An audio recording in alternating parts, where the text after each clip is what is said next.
Big Tamil பார்வையாளருக்கு வணக்கம். நான் உங்கள் ஜெயபிரகாஷ் கருணாகரன். இன்றைய சிறப்பு நேர்காணலில் நம்மோடு இணைந்திருப்பவர் அண்ணா திராவிட மக்கள் முன்னேற்ற கழகத்தினுடைய பொதுச் செயலாளர் தோழர் பசும்பொன் பாண்டியன் அவர்கள். வணக்கம். வணக்கம். மூன்றாவது முறையாக பிரதமர் நரேந்திர மோடி பிரதமர் பதவி ஏற்றிருக்காரு. கிட்டத்தட்ட அவங்க எதிர்பார்த்த அளவுக்கு சீட்டு வரலனாலும் கூட்டணி ஆட்சியை அமைந்திருக்காங்க. என்டிஏ கூட்டணி ஆட்சி அமைந்திருக்கிறது.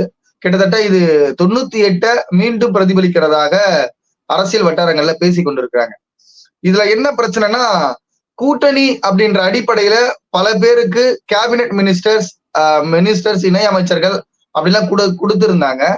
ஆனா தற்பொழுது அந்த கூட்டணி குறித்து பிரிச்சு வைத்த அமைச்சர் பதவிகள்ல இருந்து சில சலசலப்பு ஏற்பட்டிருக்கு. குறிப்பா மகாராஷ்டிரால அஜித் பவாரனுடைய தலைமையில இருந்த தேசியவாத காங்கிரஸ்ல இருந்து அவங்களுக்கு ஒரு சில கேபினெட் மினிஸ்டர் கேட்டிருந்தாங்க. ஆனா அவங்களுக்கு இணையமைச்சர் தான் கொடுத்திருந்தாங்க. அது மட்டும் இல்லாம ஏக்நாத் ஷிண்டே தலைமையிலான சிவசேனா கட்சியில இருந்தும் 7 சீட் அவங்க வெற்றி பெற்றிருக்காங்க. ஆனா எங்களுக்கு ஒரே ஒரு இணையமைச்சர் தானா அப்படின்ற ஒரு கேள்வி கேட்டு அவங்களும் போர்க்கொடியை தூக்கியிருக்காங்க. இதை எப்படி பாக்குறீங்க? அது மட்டும் இல்லாம பாஜகக்குள்ளேயே கேரளால இருந்து முதல் முறையாக தேர்ந்தெடுக்கப்பட்ட ஒரு நடிகர் சுரேஷ் கோபின்றவரு அவருக்கு இணையமைச்சர் கொடுத்திருந்தாங்க. அவர் எனக்கு இணையமைச்சர் பதவி வேண்டாம், அமைச்சர் பதவி தான் வேணும்ன்ற ஒரு குற்றச்சாட்டையை முன்வைத்திருக்கிறாரு. எப்படி பாக்குறீங்க? அரசியல் வட்டாரங்கள்ல இது மிகப்பெரிய ஒரு பேசுபொருளா இருக்கு. இந்த சூழலை நீங்க எப்படி பாக்குறீங்க? அதாவது கிராமத்துல சொல்லுவாங்க, புறமாச குழந்தை 10 மாதம் நிறைவா இருந்து குழந்தை பெற்றாலும் அந்த குழந்தை நல்லா இருக்கும். நல்லா முட்டு வீட்டுல பிறந்த குழந்தை முணங்கிக்கிட்டு இருக்குன்னு, அது நீடிக்காது, அந்த குழந்தை தப்பிக்காது. அது மாதிரி மோடி அரசு குறைந்த ஆயுள் தான் இந்த அரசு. குறிப்பாக சொல்ல வேண்டும் என்று சொன்னால், பீகார் சட்டமன்ற தேர்தல் வரை இந்த ஆட்சி தொடரும். பீகார் சட்டமன்ற தேர்தலுக்கு பின்பு மோடி தலைமையிலான ஆட்சி கவிழ்க்கப்படும். ஜனநாயகம் என்பது மிகப்பெரிய மக்கள் சக்தி கொண்ட இந்த நாட்டில் இறையாண்மை காப்பாற்றப்பட்டிருக்கிறது. மக்கள் மோடிக்கு கடிவாளம் பெற்றிருக்கிறார்கள். அதனால இந்த ஆட்சி என்பது நீடிப்பது குறைந்த ஆயுள்தான் என்பதுதான் அவருடைய கூட்டணி சண்டையின் சச்சரவுகள். அவர்களுடைய இந்த பதவி வெறி போன்றவை நமக்கு எடுத்துக்காட்டாக தெரிவது என்னவென்று சொன்னால், நீங்கள் கூறியது போன்று 98 திரும்புகிறது. இந்த குறைந்த ஆயுள் உள்ள நாடாளுமன்றமாக என்னை போன்றவர்கள் இதை கருதுகிறோம். குறைந்த காலம் தான் இருக்குன்றீங்க. அதுவும் பீகார்ல இருந்து துவங்கும். பீகார்ல சட்டமன்ற தேர்தல் முடிவடைந்த பிறகு இந்த ஆட்சி எப்படி மாறும், பிரதமர் இருக்க மாட்டாருன்னு சொல்றீங்க. ஆனா அமைச்சரவையில இருக்கிறவங்க அல்லது பாஜகவை ஆதரிக்கிறவங்க இது கரெக்டா இந்த ஆண்டு போயிடும். காரணம் என்ன? கூட்டணி கட்சிகளுக்கு அவங்க கேட்டது போலவே சில தொகுதிகள் ஒதுக்கப்பட்டிருக்கு. ஒரு சில சச்சரவுகள் மட்டும் தான் இருக்கு அப்படின்றத அவங்க தரப்புல இருந்து சொல்லப்படுது. மீண்டும் நிர்மலா சீதாராமன், ஜெய்சங்கர் போன்றவர்கள் தேர்தலிலேயே பங்கு பெறாம கேபினட் மினிஸ்டர்ஸ்ல இடம் பிடிக்கிறாங்க. எல்முருகன் பங்கு பெற்றாலும் ஒரு சில வாக்குகளை வாங்கிதான் தோல்வி அடைஞ்சிருக்காரு. அவருக்கு இணையமைச்சர் கொடுக்குறாங்க. இது எல்லாமே உள்கட்சிக்குள்ளேயே சில சலசலப்பை ஏற்படுத்துறதுக்கான வாய்ப்புகள் இருக்கு அப்படின்ற மாதிரி பேசுறாங்க. அதை நீங்க எப்படி பாக்குறீங்க? உள்கட்சியில் சலசலப்பு ஏற்படுவதற்கான வாய்ப்பு இல்லை. ஏன்னா அது ஒரு கொத்தடிமைகளின் கூடாரமாகத்தான் பாஜக திகழ்கிறது. ஆனால் ஒரு மனுதர்ம ஆட்சியை மனுதர்ம கட்சி ஆட்சியிலும் கட்சியிலும் நடத்தி கொண்டிருக்கிறது என்பதற்கு இதை விட சான்று எதை நிரூபிக்க முடியாது. உண்டு கொளுத்த கூட்டம் தான் பார்ப்பு கூட்டம் என்று பாரதியார் சொல்லுவார். அந்த உண்டு கொளுத்த கூட்டமாகத்தான் இன்றைக்கு மனுதர்ம ஆட்சியாக பாஜக ஆட்சி திகழும் என்பதற்கு தெளிவான ஒரு சான்று என்னவென்றால், உழைக்காமல், வாக்கு கேட்காமல், வேர்வை சிந்தாமல் தொடர்ச்சியாக நாடாளுமன்ற மேலை உறுப்பினராக இருந்து கொண்டு நிதியமைச்சராக தொடர்கிறார் நிர்மலா சீதாராமன். அவர் உண்டு கொளுத்து சாதி. அதனாலதான் அவருக்கு அந்த வாய்ப்பு தான் மனுதர்மம் சொல்லுகிறது. நாங்கள் ஆட்சி செய்வதற்காக பிறந்தவர்கள், சூத்திரலாகிய நீங்கள் எங்களுக்கு சேவகம் செய்ய பிறந்தவர்கள் அப்படின்னு சொல்லிட்டு முருகன் அவர் வந்து கேபினெட் அமைச்சர் கிடையாது, துணை அமைச்சர் தான். சூத்திரன். நிர்மலா சீதாராமனுடைய தந்தை ஐயர், அவருக்கு முன்னாடி ஐயர் வருது. இவங்க முருகன் அப்பாவுக்கு முன்னாடி ஐயர் கிடையாது. அதனால அவர் உழைக்கக்கூடிய, நீ வந்து ராஜ்யசபா எம்பி அவர் ஆக்கிட்டாங்க 2 மாசத்துக்கு முன்னாடியே. ஆக்குனால நீ நீலகிரி மலையில ஏறி இறங்கி ஓட்டு கேட்டு காலில் விழுந்து எல்லாம் அலையிறது உன் பொறுப்பு. ஏடு கேட்டா நீ உழைக்க பிறந்தவர் தான் சூத்திரன். ஆனால் நிர்மலா சீதாராமன் ஜெய்சங்கரோலாம் உழைக்க பிறக்காதவர்கள், அவர்கள் ஆள பிறந்தவர்கள் தான் இது சாட்சி. அதை போன்றுதான் தமிழிசை.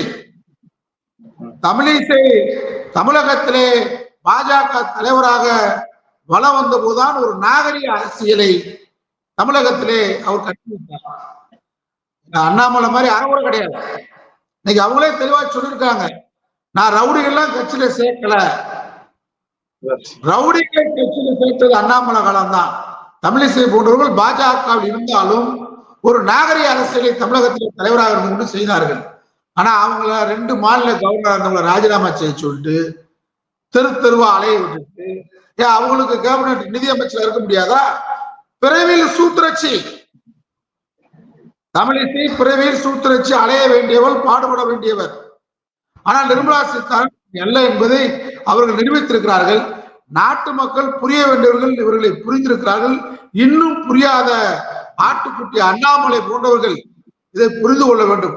ஒரு பேட்டியில சொல்றாரு, எங்க அப்பா வந்து முத்துவேல் கருணாநிதி ஸ்டாலின் குப்புசாமி அண்ணா அப்படின்னாரு. நீங்க இப்ப குப்புசாமி மகனா இருக்கிறதுனாலதான் நீங்க கேபினெட் அமைச்சராக முடியல. அண்ணாமலை, நிர்மலா நாராயண சீதாராமனுடைய மகள் உங்க அப்பா குப்புசாமி, நிர்மலா சீதாராமனுடைய அப்பா பேர் நாராயண சீதாராமன். அதனால உங்க அப்பா நாராயண சீதாராமன் தான் நீங்க கேபினெட் அமைச்சராக முடியும். இப்ப புரிஞ்சுக்கிறீங்க, இதான் திராவிடம் சொல்லி தருகின்ற பாடம். முத்துவேல் கருணாநிதி மகனா இருந்தால் மட்டும் இந்த நாட்டின் முதல்வராக வர முடியாது. எம்மென்றால் சிறைவாசம், ஏனென்றால் வனவாசம். மறைந்த இந்திரா காந்தி அம்மையார் நெருக்கடிலை பிரகடனம் செய்தார். எழுத்துரிமை பறிக்கப்பட்டது, இந்தியா முழுவதும் பேச்சுரிமை பறிக்கப்பட்டது. சுதந்திரத்துக்காக போராடிய ஜெயபிரகாஷ் நாராயணன் போன்ற தலைவர்கள் எல்லாம் சிறை கூட்டணி அடைக்கப்பட்டார்கள். அன்றைக்கு தமிழகத்திலே திராவிட முன்னேற்ற கழக ஆட்சி, திமுக தான் ஜனநாயகத்தை காப்பாற்றுகின்ற இயக்கமாக இருக்கிறது என்று சொல்லி ஜார்ஜ் பெர்னாண்டஸ் பேசினார். EMS நம்பூரிபாட் பேசினார். தமிழகத்தில் தான் ஜனநாயகத்தின் தென்றல் காற்று வீசு என்று பேசினார். அன்றைக்கு இந்திரா காந்தி நெருக்கடியை எதிர்த்த காரணத்திற்காக திருமணமான 6 மாதத்தில் சிறை கொட்டரையில் அடைக்கப்பட்டார் ஸ்டாலின். வெறும் முத்துவேல் கருணாநிதி ஸ்டாலினா இருந்தா மட்டும் வர முடியாது. அண்ணாமலை, குப்புசாமி மகனே, நீ குப்புசாமி மகன்றனாலதான் உனக்கு கல்வியை கற்றுக்கொடுன்னு சொன்னது திராவிடம். உன்னை IPS ஆக்கியது திராவிடம். உன்னை பள்ளிக்கூடத்துக்கு போ என்று சொன்னது திராவிடம். பள்ளிக்கூடத்தில் சலுகை வழங்கியது திராவிடம். மதிய உணவு திட்டம் வழங்கியது திராவிடம். காலை உணவு திட்டம் வழங்கியது திராவிடம். இடஒதுக்கீடு வழங்கி உன்னை IPS ஆக்கினது திராவிடம். ஆடு மேய்க்கும் குப்புசாமி மகனை முத்துவேல் கருணாநிதியும் ஸ்டாலினும் அண்ணாவும் பெரியாரும் பாடுபட்டதால் தான் இன்னைக்கு குப்புசாமி மகன் அண்ணாமலை IPS. நீ குப்புசாமி மகன் சொல்லாத. அதனால இன்றைக்கு பாஜக கட்சியில் மனுதர்ம ஆட்சியும் கட்சியும் நடத்தி கொண்டிருக்கிறார்கள். சூத்திரர்கள், இரண்டாந்திர மக்களாக பிற்படுத்தப்பட்ட தாழ்த்தப்பட்ட வகுப்பை சேர்ந்தவர் அங்கே கண்ணுக்கு முன்னால் நிஜமாக நடந்து கொள்ளக்கூடிய காட்சியை தான் நான் பேசியிருக்கிறேன். ஆகவே இதை புரிந்து கொள்ள வேண்டும்கள் புரிந்து கொள்ள வேண்டும். ஓகே, இப்போ நீங்க சொல்றது வந்து ஒரு மனுதர்ம ஆட்சியின் அடிப்படையில தான் நிர்மலா சீதாராமன் அவங்க அமைச்சர் பதவிக்கும், அண்ணாமலை வந்து கேபினெட் மினிஸ்டரோ அல்லது இணை அமைச்சரோ கூட ஆகலன்றீங்க. இன்னைக்கு காலையில செல்வ பிறந்தகனுடைய ஒரு அறிக்கை வந்து பேப்பர்ல வருது. அவர் என்ன சொல்றாருன்னா, வெயில்லையும் மழையிலும் ரொம்ப கஷ்டப்பட்ட தமிழிசையினுடைய உழைப்பை வந்து வீணடிச்சுட்டாங்க பாஜக வந்து தமிழிசையை கைவிட்டுடுச்சு அப்படின்ற ஒரு குற்றச்சாட்டை வைக்கிறார். அப்போ தமிழிசையினுடைய உழைப்பை கைவிட்டதுக்கு காரணம் இந்த மனுசாஸ்திரம், மனு தர்மத்தினுடைய அந்த அரசியல் தான் காரணம் நீங்க நினைக்கிறீங்களா? நிச்சயமா என்ன மாற்றம் இருக்கு? ஏன் அவங்களுக்கு வந்து நிதியமைச்சர் நிர்மலா சீதாராமனை விட 2 மாநிலங்களில் சொல்ல வேண்டும்னா, தெலுங்கானா மாநிலத்துல மிகப்பெரிய பிரச்சனைகள் எடுத்து லாபகரமாக கையாண்டவர் தமிழிசை. திறமையான பெண்மணி. 2 மாநிலங்களில் பாண்டிச்சேரி மாநிலத்தை முழுமையாக அந்த மாநிலத்தை கவனித்தார், நிர்வாகத்தை சிறப்பாக நடத்தினார். 2 மாநிலங்களை ஒரே நேரத்தில் கவனிக்கக்கூடிய ஆற்றல் படைத்த ஒரு பெண்மணிக்கு 0 கூமுட்ட நிர்மலா சீதாராமன் பொருளாதாரத்துல. நான் சொல்லல, அவங்க வீட்டுக்காரரே சொல்றாரு, அவங்க கணவர் சொல்றாரு. அதனால நிர்மலா சீதாராமன் ஆற்றல் படைத்தவர், அறிவு படைத்தவர். நம்முடைய தமிழிசை இன்றைக்கு பின்னுக்கு தள்ளப்பட்டதற்கு காரணம் சூத்திரச்சி. இதைத்தான் நாங்கள் சொல்லுகிறோம். நிர்மலா சீதாராமனுக்கு கூடிய ஆற்றலை விட எந்த விதத்திலும் குறைந்தவல்ல தமிழிசை. உழைப்பால், ஆற்றலால், சாதாரண பிற்படுத்தப்பட்ட, இன்னும் சொல்வதால் மிக மிக பிற்படுத்தப்பட்ட சமூகத்திலிருந்து வந்த ஒரே காரணத்திற்காக அவர் வெயிலிலே அலையலாம், மழையிலே நனையலாம், நினைத்தால் 2 மாநில கவர்னர் ஆக்கலாம், நினைத்தால் பதவியை ராஜினாமா செய்ய சொல்லலாம். தென் சென்னைக்கு போ, குப்பத்தட்டில் ஓட்டு கேளு, குப்பத்தில் ஓட்டு கேளு, தெருவில் நட என்று சொல்லலாம், வீட்டில் உட்காரு என்று சொல்லலாம். ஆனால் எங்கேயும் அலையாமல் நோவாம நொங்கு தின்ற கூட்டம் தான் பார்ப்பன கூட்டம். அந்த பார்ப்பன கூட்டத்துக்கு தான் இன்றைக்கு அங்கே அங்கீகாரம் கிடைக்கும். நாங்கள் சொல்வது காரணம் பாஜக ஏன் கூடாது, அது ஏன் மக்களுக்கு விரோதமான கட்சி அப்படின்றது சொல்றது காரணம். இன்னைக்கு நிர்மலா சீதாராமன் ஜெயிச்சீங்கன்னு கேட்டா 3 தமிழர்களுக்கு வாய்ப்பு கொடுத்துருக்காங்களாம். 3 தமிழர்களா? நான் இந்த பேட்டிக்கு வாயிலாக சவால் விடுறேன். மதுரையில நாங்க 2வது இடம் வந்துட்டோம்னு சொல்றீங்கல்ல, மதுரையில பாஜக 2வது இடம் வந்துட்டோம்னு சொல்றீங்கல்ல, மதுரையில தான் அமெரிக்கன் கல்லூரியில் படித்துதான் நிர்மலா சீதாராமன் ஒரு மாமன்ற கவுன்சிலர் தேர்தல் டெபாசிட் வாங்கிட்டா நாங்க அரசியல் பண்ண முடியுமா? அதனால உழைக்கிறவர்களுக்கு சூத்திரர்கள், அவர்கள் பார்ப்பனர்களுக்கு சேவகம் செய்ய பிறந்தவர்கள். இதுதான் வர்ணாசிரமும் மனுதர்மம் சொல்லுகிறது. ஆகவே முருகன் போன்றவர்கள், தமிழிசை போன்றவர்கள், அண்ணாமலை போன்றவர்கள் அங்க இருக்கக்கூடிய உயர்தர வகுப்பினருக்கு அடிமைகளாக இருக்கிறார்கள். அந்த அடிமைத்தனத்திலிருந்து வெளியேறுங்கள். உங்களை திராவிடம் தான் படிக்க வைத்தது, திராவிடம் தான் உங்களை தலைநகர் தமிழகத்தில் நடக்க வைத்திருக்கிறது, திராவிடம் தான் உங்களுக்காக இன்றைக்கும் குரல் கொடுக்கும், உங்கள் உரிமைக்கு குரல் கொடுக்கும்.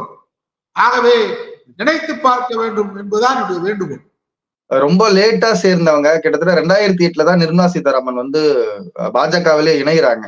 ஆனா அவங்களுக்கும் சீனியாரிட்டின்னு பாத்தீங்கன்னா அங்க வந்து பொன் ராதாகிருஷ்ணன் இருக்காரு, அதுக்கு முன்னாடி பாத்தீங்கன்னா இவங்க தமிழிசை சவுந்தரராஜன் எல்லாம் இருக்காங்க, அப்புறம் வானதி சீனிவாசன் எல்லாம் இருக்காங்க. ஆனா இவங்க எல்லாரையுமே தவிர்த்துட்டு மீண்டும் அங்க வந்து நிர்மலா சீதாராமனுக்கு கொடுக்கப்படுறது என்பது நீங்க சொல்றது போல கிட்டத்தட்ட அந்த வர்ணாசிரம முறைப்படிதான் பாஜக இன்றைக்கும் ஆட்சி நடத்துது அப்படின்றத புரிஞ்சிக்க முடியுது. இது பாஜக ஒரு தரப்பு இந்த மாதிரியான அரசியல்ல போயிட்டு இருக்கு. ரொம்ப நன்றி சார், மிக தெளிவான பார்வை முன்வைத்தீங்க. உங்க நேரத்துக்கும் உங்க கருத்துக்கும் மிக்க நன்றி. நன்றி, மகிழ்ச்சி.